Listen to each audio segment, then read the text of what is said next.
छठ में न राजा जियनी तनी को नहीं ठीक कहनी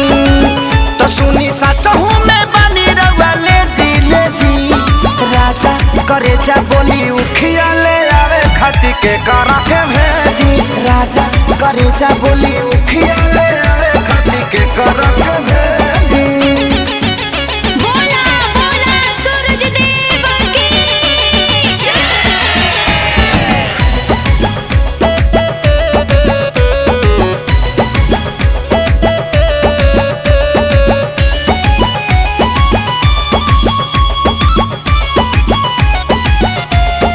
घरवा में बानिया माजी पुरनिया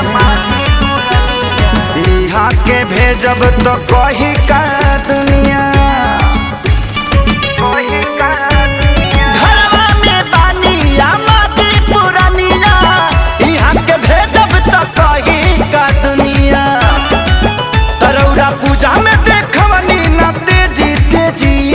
राजा करे जा बोली उखिया ली आवे खाती के कर के भेजी राजा करे जा बोली उखिया ले आवे खाती के कर के भेजी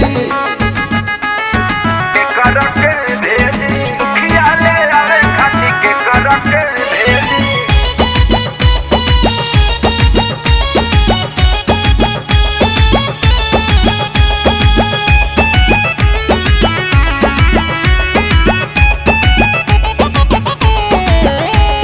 सैया खेसारी बड़ी बरता खीस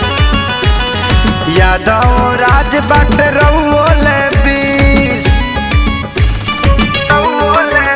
हाँ सैया खेसारी बड़ी बरता खीस यादव राज बाट रउले बीस